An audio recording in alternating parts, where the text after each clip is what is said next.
Wagwan, everybody. Welcome to the Diaspora History Podcast, where we'll be speaking about history and as well family history and how history relates in terms of Caribbean people for the present as well as in the past, and how in the past, what that does and brings forth for what we are going through at present and what we can learn from our history, from our family, and take that moving forward. So I do hope you enjoy the podcast. And if you like it, please ensure to subscribe, like, and review. Thank you. Welcome to This After Me History Podcast, where we don't just tell history, we feel it, we carry it, we remember it. Today's episode is about distance. But not just the kind you measure in miles. It's about the space between a mother and a child, between the moment someone leaves and the moment someone else follows. It's about the quiet reshaping of family. Across the Caribbean, migration has long been a story of survival, of parents leaving home to build something better, of children waiting, sometimes for years, to be reunited in a place that doesn't yet feel like home. But what happens in that waiting? What happens to love, to memory, to belonging, when time and distance sit in between? Today, I'm joined by Dr. Marva Ferguson, whose work brings us into these deeply human spaces, centering the experiences of those who arrive in a new homeland, only to find themselves navigating unfamiliar relationships, identities, and emotional landscapes. This is a conversation about separation, about reunion, about quiet grief that is rarely named, and about the families left behind, who are still very much part, and the families left behind, who are still very much part of the story. Because migration is not just movement, it is a rupture, it is a rebuilding, it is a learning how to belong more than once. Take a breath as you listen to this one. So let's have a listen. So thank you so much, Ms. Marva Ferguson, for coming on to the podcast, Disaffamy History, and to speak about your article, Strangers in the New Homeland, the personal stories of Jamaican-Canadian adults who migrated to Canada as children. And this one is not necessarily impacted to myself, but it is a story that I've heard, and it's a story that I have connected with people on. So that's the reason why I reached out to you to talk about this, because this is a big piece of this whole migration story. So before we start, Ms. Ferguson, can I just have you just do a brief introduction of yourself? Okay, thank you. I want to say thank you for having me and for doing this body of work. My name is Marva Ferguson, and I'm a professor of social work at Mount Royal University in Calgary, Alberta. I have been teaching at the university for the last, 17 years. And during that time, I also completed my PhD, and I chose to focus on the area of migration, where I studied the personal experience or personal stories of Jamaican-Canadian adults who migrated to Canada as children. Part of it is a personal story around my aunt and what she experienced as a woman who came to Canada in the 1970s. And during my research, I remember Dr. Kimberly at Memorial University who said to me, I think you better dig deeper. There you might find a lot more information about others who have migrated through the same process. And to his word, that is what I discovered. I discovered family members who migrated to the UK, to Nigeria, to Bermuda, and that was the genesis of my work. Thank you so much. Thank you. And we'll start. So what led you to focus your research specifically on the migration of Jamaican children and young people between the ages of 5 and 21? Okay, so I'm going to start with the 5 and 21. As the research shows that the age of, the question is, at what age would a child remember migrating or remember their history of coming to Canada? it would be 5. Mm-hmm. At what age would a child be allowed to migrate to Canada? Mm-hmm. Under the Immigration Act or the policy, 21. So that's why you have those 2 ages. Now let me go back to where my real interest started. 1994, I was in a classroom as a social work student at the University of Calgary. And as a group, we were asked to talk about and I don't remember the question, but what I do remember was the answer by a white student in the class who said, oh, yes, the topic was about parenting Mm-hmm. and immigrant children. Because, in the classroom, there's a tendency that when you talk about immigrants, it's always the negative things or the negative experiences and how we need to be the savior and so on. And I'm going to say that it's changing in the classroom. But the instant that led me to really be interested in this area was when a white student stood up in the classroom and said, I don't understand why it is that Jamaican women tend to leave their children in Jamaica and come and be nannies. I did not have the words to respond. I didn't. I couldn't because I didn't know how to respond without getting, as they say, use a stereotype, becoming angry. Yes. So I went to the professor later on and I said to him, you know what? I'm very uncomfortable with this comment. And he said to me, well, Marva, what you can do is write about it or find an opportunity to present around this topic. And it was Dr. Timothy Perch who Mm-hmm. encouraged me. And he saw that I was really mad. And that contributed to my starting to do this body of work, which was a labor of love. And it Mm-hmm. was like a letter of a letter to my aunt and all the family members and the other participants and their parents who came to Canada through that process. Yes, no, thank you so much for sharing. So again, we're going to go to this kind of might be an overlay of what you've kind of answered to, but Mhm. was there the personal, of course, the familiar or community connection that drew you to examine specifically child migration through this particular lens? Yes. My aunt, and they have given me permission to share the information, but my aunt came to Canada in the early or mid 1970s.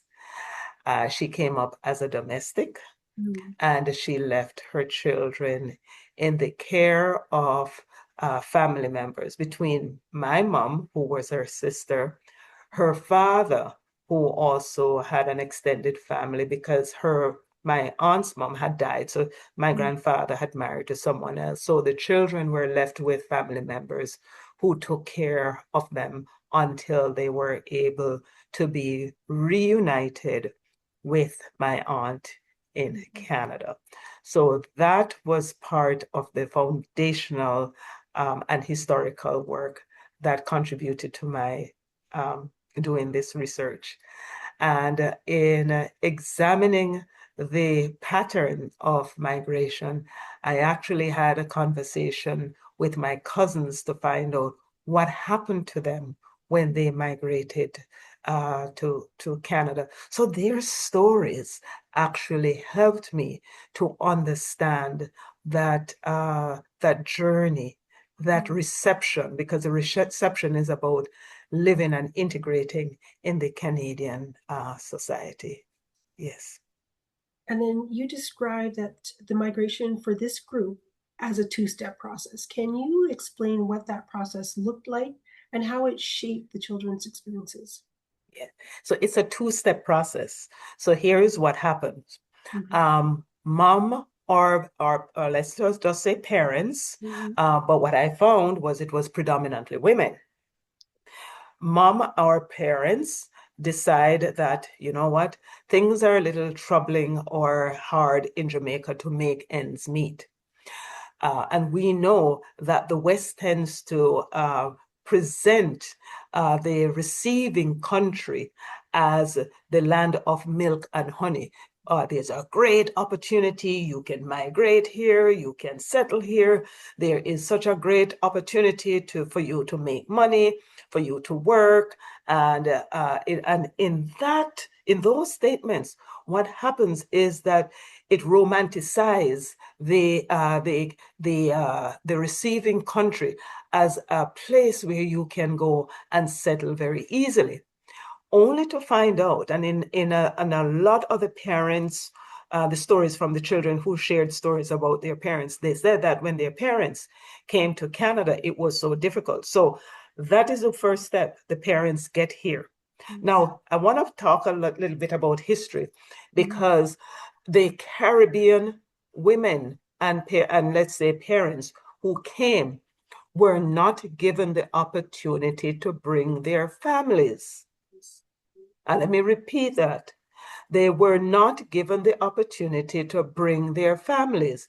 The employment requirement was that they were going to come and work as domestics or as other form of labor, but you can't bring your family. Yet the European nannies who came were able to bring their families. So what we see here is clear as ever racism in the immigration system. So that was the first step. The parents came. And then what happened was they took time to get settled in the Canadian society. So how long do you think settlement takes when you know what the Canadian society is? There were other factors that they found out. A lot of these parents found out. They also found out through letter writing and the network that if you leave your children at home unattended, there is a possibility or the potential of your child or children being apprehended. So, hello, you're not going to bring your child or children. So it's a double-edged sword here. You can't bring your children because you're not yet settled. But if you bring them and you leave them unattended, or you can't find someone to take care of them, then your child might be apprehended. And I remember distinctly my mother receiving a letter from my aunt Enid at the time. And in the letter, she was telling her stories because, you write letter during the early 70s and the early 80s. Nobody writes letters anymore. But she talked about how her friend's child was apprehended. So those stories permeate the underground, it permeate the community. So a lot of parents who are here waiting to be connected to with their children, they say, hold on a minute, let's wait a little bit. Don't bring don't bring her here, or don't bring him here until he's about 12 years old or older, because then the child can be left unattended. And there's a research that suggests that the question is, at what age can your child be left unattended or to be alone on their own? So those are part of it too. Yeah, but the other piece, yes, but the other piece is that, it took a while before they were reunited with their parents who lived in Canada. So if you left your child at age 4, look at the big gap. So the child now is living with granny or grandma or nana, or living with other family members, and they have a very close relationship with their family members. The time in between could be that their mother or parents take the time to visit. They visit Jamaica maybe when there's a funeral, when there's a wedding, or there's a big event, and the connection, the emotional connection, is not there. And then the day comes, you come to Canada, you come to an environment, and sometimes the environment where the parents live have changed, because the parents may, and as in these cases where I saw, the parents have established or re-established different relationships, or sometimes they have they probably got married to someone else, and now this child is now transferred or reunited in a relationship where they have no idea, or they're kind of lost. Mhm. Now, one thing, you're lost in Canada, and now you're gonna have to kind of figure out, okay, yes, it's my mother. I call her mama or I call her mommy, but I mean, there is no connection. Yeah, And I know I've said a exactly. lot in that to that Well, question. no, but it just shows that it's not just black and white, so to speak. It is very No. layered in terms Mm-hmm. of all of this migration and how that impacted everybody involved, whether it Mm-hmm. was the parent, Mm-hmm. whether it was the child. I mean, there was a lot of you mentioned a lot of psychologically unsafeness as well in Mm-hmm. here as well. But I guess we can talk about in terms of the reasons why migration became necessary for these families, and how Mm-hmm. these patterns are rooted in colonial histories and post-colonial economic realities as well. Yes. These migration patterns are rooted in colonialism. And why I say that is that we have to remember that Jamaica depends on is even in, as they say, post-colonial society. I don't know if it is really post-colonial, but I mean, we're just going to use that word, that we are so dependent on our Western partners and allies. And in a lot of situations, developed countries need resources, and the resources are our people to keep their economy going. I do know that in the 1950s, it was when we had a lot of domestics going to or coming to Canada to work in the homes of individuals so that they could then go out and work in their big, as we say in Jamaica, then big jobs. Yes. And, we had the domestic taking care of their children. Mhm. And it was a situation, as I said before, they couldn't take their children with them. Later on, we do know that it also changed, where we had people who started to migrate just for economic reasons. So you had the money, and so you chose Canada to settle, and you could bring your family because you had the financial resources. But there was also those who had and those who did not have. So if you Mhm. came as a domestic, and by the way, just to let you all be aware, that even though some people chose to come up as domestics, doesn't mean that they were domestics. There were some people who were teachers, there were nurses, there were technicians, pharmacists who chose to come to Canada. But in a society that credits or validate or put a value on education from Canada, a lot of the individuals were not able to get the jobs that were promised, and therefore had to work as domestics. And it's not that, and I want to say that it still continues Mhm. today in some sectors, but there is more information and the opportunity to speak out against these type of discrimination. So when we look at how people and the patterns that have happened, they are situations where people choose to come, but because of poverty, Mhm. sometimes they want to make a difference in their lives. Because in most if you speak to the average Jamaican or any Jamaicans with children, they're Mhm. always on a track of, I want to provide for my child's education so that they do not get into a situation where they have to struggle as much as I do. Yeah, Yeah. exactly, exactly. And then we'll go back to the children because the term barrel children is often used to Yes, describe those left behind, as you mentioned. yes. And when these children do arrive in Canada, were the family ties generally strengthened or weakened? I know you mentioned some of that in a previous answer, but just to talk to that. Okay, so I like to use the names because, and these are just pseudonyms that Yeah. I use. I interviewed, and this is just a few of the participants in the research: Claude, Cassie, Myrtle, Patricia, and Elaine. and I call their names because we need, when we do research, we need to use the names of our participants instead of talking about subjects. No, they are participants that provided information in this research and spoke about their story.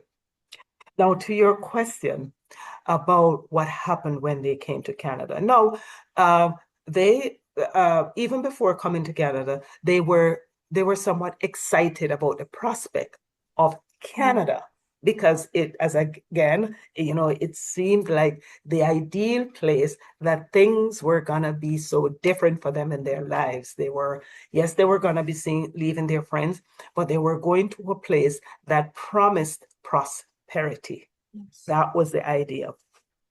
I'm going to use Claude as an example, one of the males in the group. And Claude shared with me, and this was one of the toughest interviews ever. Claude shared that when he arrived in Canada, he looked around and he said he did not see anyone who looked like him. While he also recognized that the emotional connection with his mother was not there. And I will say, before I even continue, the relationship has improved as he moved into adulthood. In Claude's situation, he even ended up living in a group home because the relationship was so bad that there was a lot of tension in the home and he left the home. He also shared that he had he was a very bookish person. He liked to read. He lived near the Bay Street area where he saw men going to work with briefcase, and he thought, that is what I would like to do. Mm-hmm. He also shared, and this is where he cried in that interview because, and we had to stop the interview, and he said that, Marva, nobody had ever asked me this question about my experience in reunited with my mother. And I get very emotional in talking about Claude because these are the stories that are missing. Mm-hmm. And he talked about the trauma that he went through in terms of living in a group home, feeling isolated, having to fight physically in the playground because of the N-word that was tossed at him like nobody's business. Mm-hmm. And also being isolated at home, given a key to let himself in and to let himself out because his mom at the time was working 2 to 3 jobs so as to make ends meet. So I go back to this and say that, we have to take into consideration that while sometimes it's okay for us to be reunited with children, the reality is that many of the parents or many of the family or household have their own struggles in terms of meeting the expectations of the children that they're reuniting with because they are out of that home most of the time. And it was a theme, it was a pattern that I saw or heard of through the conversation. Elaine talked about how she was constantly put down, and because of her accent, she was put in a classroom designated for children with disabilities. Those were some of the stories. And I don't want to go on because I want you to ask me the question so I stay on track. No, not a problem. But it does need to be brought up and it does need to be said as to what their experiences were as well. Mm-hmm. Mm-hmm. So, and from your research, would you say these children were psychologically safe during reunification? Of course not. I mean, we didn't use the term, and I didn't go into a lot of the psychological piece, but one thing I did do was to offer the opportunity to stop the research, to get counseling, to reach out and get help, because that I felt was very important. And it's also required of us as researcher. But I will tell you that it was very hard, because even for me to sit and listen to the stories, and this is not about me, the reality is that these were their stories. Another individual, Patricia, she talked about how, it was either Patricia or Myrtle, talked about how, she was called out in the classroom because she didn't do well as a student in front of all the students. So these are some of the stories, and it carries over into their adult life. And some have spoken about where they started to see themselves behave in the same way that their parents treated the racism. And the way how their parents treated racism was, and I quote, listen, you just have to live with it. You just have to carry on with it. And that is just how life is. And so that silenced them, and they internalized it. Now, later on, when they had children, there was a tendency to do that. But there's something happened where they said, no, no, no, I will not do this to my child because this happened to me. And I want to make it very clear that a lot of the parents didn't know how to deal with the racism within the school, except for one particular participant who I interviewed, who said her mother showed up at the school because she physically fought a bully who called her names and who dared to attack her physically. And she was very shocked at her response, and actually got quite a bit of support from her mom. So people had various responses. Yeah, definitely. And I guess this just ties into the stereotypes that these children and, of course, their Oh, parents encountered regularly in Canada, both socially and, of course, institutionally. yes, yes. And the parents themselves, they experienced racism. And in order for them to survive in the hostile society, and I will say the society is still hostile in racially, in for them to survive, they most, and I won't say they, not all of the parents did, they accommodated it. They dealt with it because, they wanted to be in a position where they could maintain and get the financial resources to take care of their children. Absolutely. And so, what were some of the dominant myths about Jamaican child migrants or their families that your research challenged or complicated? The big one was the education piece, where the children coming from a developing country, they can't speak English. They're not bright enough. They are only they're athletes, and so you put them in sports, or that they are not able to read. One of the big one was that they're not able to read. They're not able to comprehend, and that and also that because of their accent, you know what, we need to put them somewhere else. Those were some of the dominant perception, the dominant feeling. And I sat there and I'm listening to this information because it's coming from a position, as a researcher, listening to some of those stereotypes. It was just unbelievable.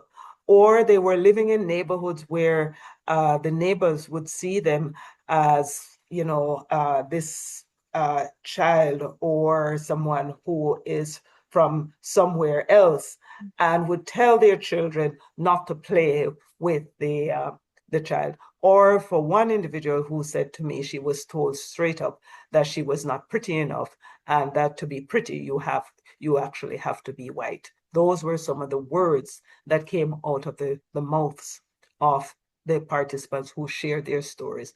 And when I sat there listening to them share the information, you could see the pain at which they shared those stories and related their stories like it was yesterday. And these are adults who experienced those issues when they were children. It never goes away. It's definitely a pain It that never always goes away. follows them. It follows them. So Yes. again, talking on this theme with the children is how did these children and or youth adjust to school environments in Canada, both of course academically, socially, and culturally? Okay, we're so lucky for some. And I remembered Elaine saying that she had a teacher, one teacher. You know what? You always have that one teacher who saw her as a star, a bright star in that classroom, and who encouraged her. She loved literature and she was encouraged to read, to study, and he encouraged her to go on to you know, to continue her studies. And she, for one, went on to become a teacher. And she's still in the education system in Alberta, but she was really a trooper. She spoke about how she was helped by others in the community who encouraged her. There were others who spoke about spirituality and religion. Mm. And historically, we know that the church has been a great and continues to be a great source of inspiration, of strength, and support.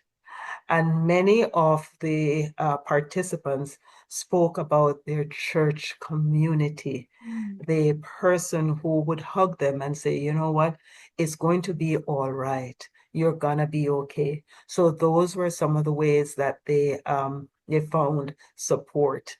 Others dug really deep and carried on. There were some who really struggled. There, for example, I had one of the participants who came as a 19-year-old, and because of the challenges with his father, he decided that he was going to move out of the home and live on his own. And to this day, he's doing very well.